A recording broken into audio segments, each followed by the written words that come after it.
This video is brought to you by patreon.com/worsttake. Get access to exclusive live streams and Discord servers, on-screen shoutouts, and early access to some videos when you join now. Help make sure that we can continue to make content like this by supporting the Patreon. Links are in the description down below. All right. So every draft season, there seems to be slander that comes out about somebody in the top 10. Now, this has been an especially interesting one, but it seems like CJ Stroud is the target of a lot of the interesting conversation about this draft. And we know what it feels like, Cole. It feels like GMs finding reasons to not like CJ Stroud.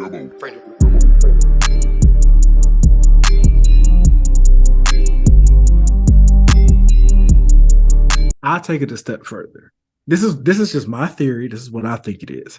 I think certain GMs are putting some very negative stories out about CJ because they want to be able to draft CJ.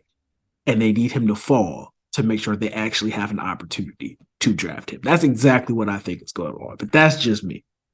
I think it's similar to that, but it's in the opposite. I think the Texans really want to take Will Levis number 2 overall, and they pre-justifying it. You know what I mean? They're trying to get out ahead of what they know is coming, which is, you drafted who? Number 2 overall? So let me get out ahead of it and start putting out all this out there, right? Remember this happened to Dwayne Haskins?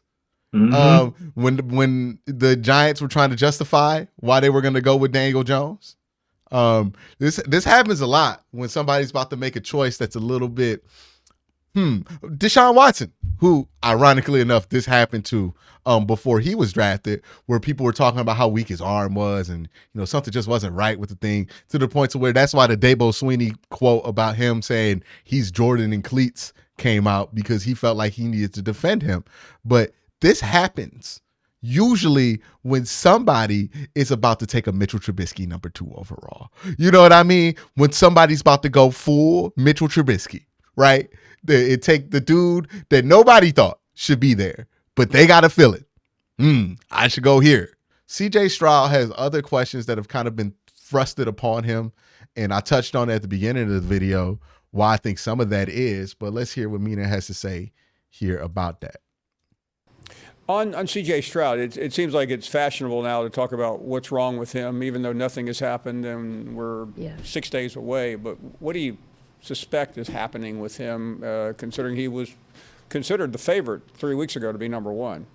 Yeah, CJ Stroud is a guy who I've said if this draft was 10 years ago, I don't think there'd be any question that he'd be the number 1 overall pick, because he's kind of the prototypical pocket passer, just so accurate.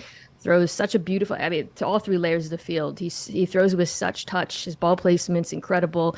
And then, of course, has been discussed a lot. He came alive on his feet in the Georgia game. But since then, I think he had to.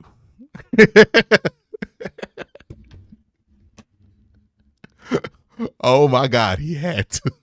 Hey, he did it. He did it. He did my God, what he had to do. My God, he had to. I bet CJ was furious at the end of the day. I ain't never had to run that much.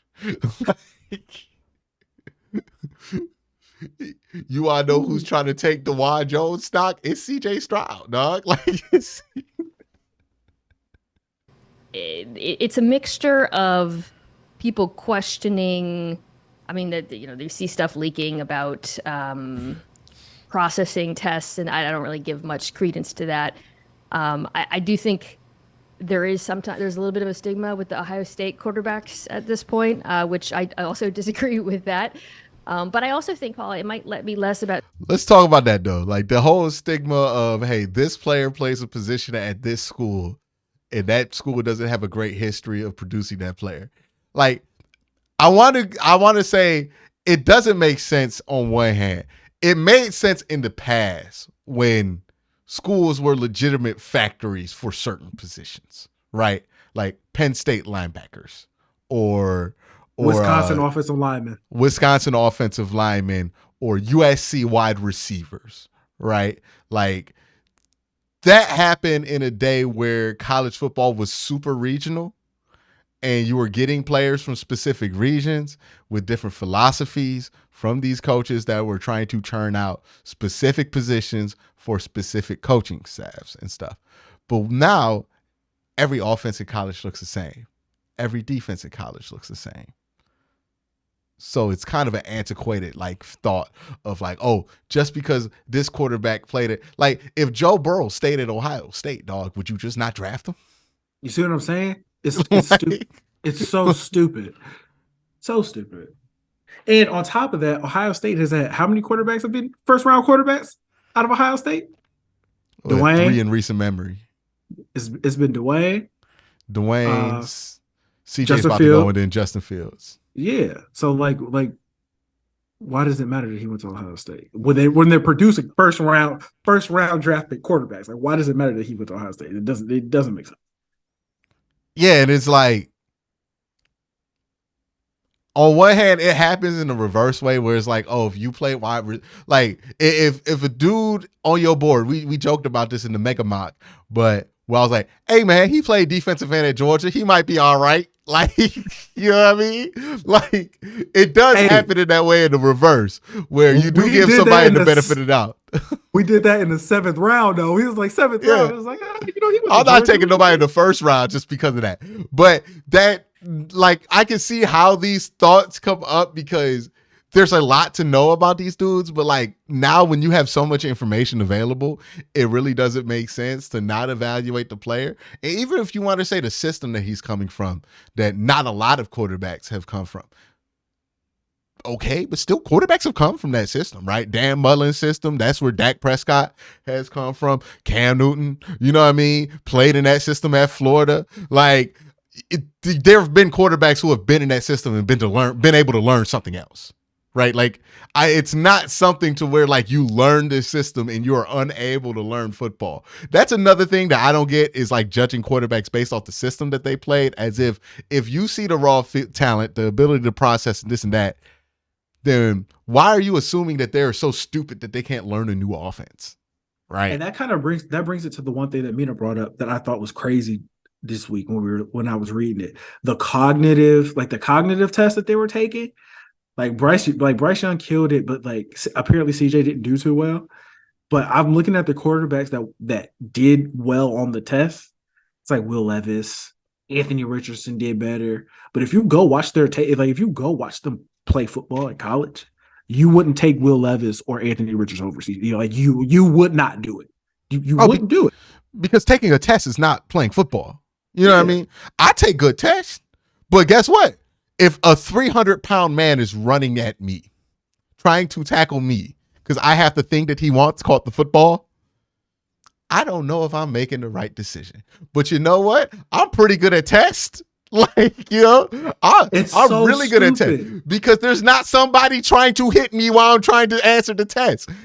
It's a completely different part of your brain that is answering those questions when you are testing versus when you are playing football, and it's more instinctual, and your ability to kind of like process these things without really consciously processing it.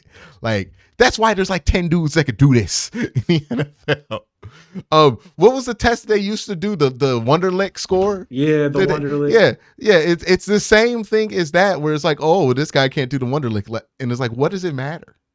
What does it matter? And then also, like, it's hilarious the idea of we got to test these dudes to see if they're good at taking tests when like they graduated college, all of them.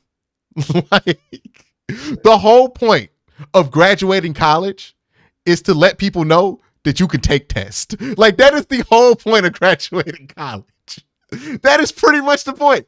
You get your degree so an employer can look and go, oh, he good at taking tests. All right. You know, maybe he could do this job or that job. Like, that's what the degree is for. What are we out here taking more tests for? We talk about cognitive tests to see if you can play football. Come on, man. What's next? They're going to start strapping these dudes up to VR. You know what I mean? I might take that more seriously than the cognitive test. You know what I would take more seriously? How good are you at Madden? Like, I would take that way. I think, you know, I'm legitimate. I know this sounds like a joke. And a lot of things I say sometimes sound like a joke because it's funny, but it be true. All right. Honestly, if you had the top 5 quarterback prospects up and like you did some random test and they didn't do well at that, I could care less. But if I played Bryce Young at Madden and he was out here making panic decisions on Madden, off the board. If you know what? If you play Madden and then they try to like change it to like pro, you know what I mean? Instead of all Madden, off the board. And I don't think that would be wrong. I don't think that would be wrong. The one time I thought Cardale Jones had a chance to be a franchise quarterback was when that story came out about him beating that kid in the hospital at NCAA by 200 points. I'm like, all right, that man got the dog in him. You know what I mean? Like, I feel like you can learn more. And I am being dead serious about who's going to be a good quarterback from playing Madden or 5-on-5 basketball than you can by doing a test. I'm laughing because I know you being dead. You not joking. I'm Like, you're not 100% serious. And I don't think Madden's a good like example of like what will work in it, but at least you're making decisions under duress. You know what I mean? Like, it's closer to a test than a test. We could never be NFL GMs. Imagine bringing a prospect into the room and be like, "Hey, we're gonna play Madden real quick." Nah, he just gonna think he playing Madden. He just gonna think he playing Madden. I would tell me how that doesn't make more sense than doing like a random test about how well they know how to put together air conditioning parts. Like, somebody tell me how that makes more sense. How that makes any less sense. Play Madden. See, I want to see how you make decisions. You know what I mean? I'm gonna do nano blitzes. Have like a real Madden expert in there too, like somebody you keep on payroll just to play Madden against prospects. Yup, I'm trying to see what you gonna do when that man start breaking out the nano blitz and you got to check to something. You know what I mean? Like, what's up? What's up with it? Feel like we would find I feel like it's a much better way to find a quarterback than to test them.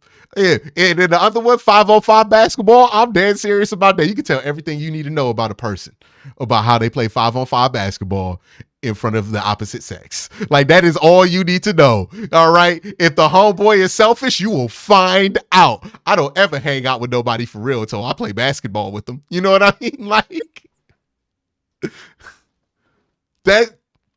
that's true. Like, yeah, how many friends you've had, you've been like, yo, he's selfish when he on the court, and then you realize like a year or two later, that man's selfish. Basketball told you. Look, the ball don't lie. You gonna get prospects hurt trying to play 5-on-5 basketball. It ain't gotta be a big game. You know what I mean? But, figure out who their celebrity crush is. You know what I mean? And invite their celebrity crush to this game and see how they playing. You know what I mean? If he say he a team player, but all of a sudden, Meg Thee Stallion come into the gym and he ain't trying to set no screens. Okay, I see how it is. We know what it is. Okay, I know what it is. You know what I mean? I ain't gonna lie to you. I'm evaluating prospects just based on who your celebrity crush is. Who's your? I need to know what kind of taste you got. Let me tell you, I'll draft anybody who says Megan Good #1 overall. Like, that's just what it is. I can agree with that. Like, or Tatiana M. Ali. I'm there with you. All right, we got a lot to agree on. But let me tell you, you bring Tatiana to the gym, you're gonna find a lot out about some of these prospects and how humble they are. You know what I mean? All of a sudden they dunking. You know what I mean?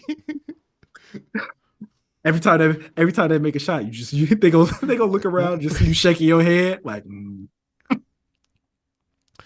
So the NFL, these are our proposals to improve your decision-making process.